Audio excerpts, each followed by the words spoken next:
Dumepensa ang Department of Public Works and Highways sa mga puna ni Senador Alan Peter Cayetano kaugnay sa mga delay at dagdag gastos sa ipinapagawang bagong gusali ng Senado. Nakatutok si Ian Cruz. Sa kanyang pagrepaso sa lumobong budget para sa bagong tanggapan ng Senado, isa sa tanong ni Senador Alan Peter Cayetano, bakit daw pinayagan ng Department of Public Works and Highways ang mga pagbabago sa orihinal na disenyo ng gusali habang ito ay tinatayo na, kaya gumastos ng dagdag na 833 million pesos. Sagot ng DPWH na project manager sa construction ng new Senate building. Meron nga daw 5 variation order kung tawagin at ang halaga daw ng mga ito ay nasa 549 million pesos. Lahat daw ito aprobado ni dating Senador Ping Lacson o ni Senador Nancy Binay bilang mga nagsilbing chairman ng Senate Committee on Accounts. May mga pagbabago po yun sa kanilang mga design. Like for example po sa isang palapag, dati po ang nakalagay ay tatlong room lang. Ginagawa po ngayon naging 6 na po siya. Dahil po sa pagka-revise na yon at pagkadagdag ng mga rooms na yon, kailangan po nating baguhin ang design para po para sa integrity ng buong building. Kailangan din po doon ang mga additional na mga air condition.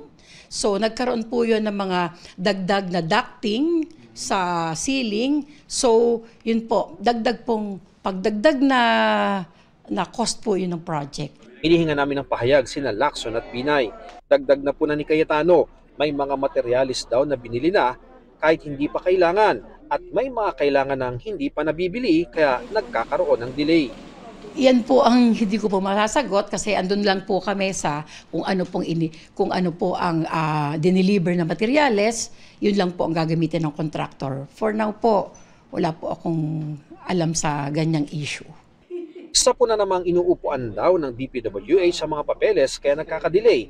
Ipinaliwanag nito ang proseso. Halimbawa sa mga variation orders daw, daraan ito sa kanilang field office, ipapaaproba sa Senate Coordination Team at saka susuriin ng Bureau of Design at kalaunan ng Bureau of Construction ng Kagawaran.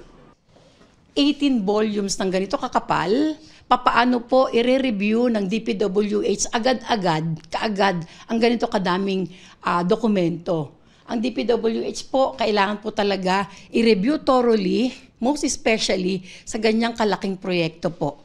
Ang Senate building po, hindi po siya basta-basta proyekto, kundi isa po siyang malaking proyekto.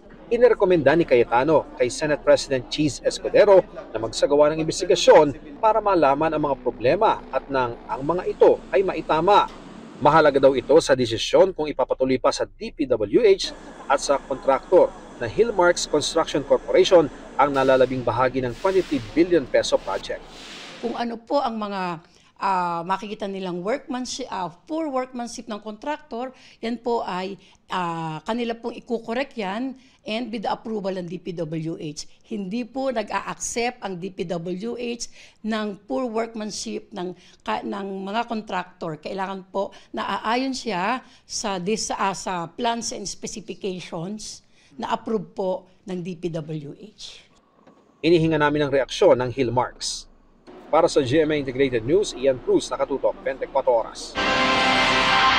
Tugon naman ni Senadora Nancy Binay, sobra-sobra raw ang sinasabi ni Senador Alan Peter Cayetano na 833 million pesos na variation sa kontrata ng new Senate building. Dapat daw hindi lumagpas sa 10% ang variation order. Tanong niya saan daw nakuha ni Cayetano ang mga numerong inilalabas nito. Sana raw makapag-usap sila kahit pa sa harap ng media para magkalinawan.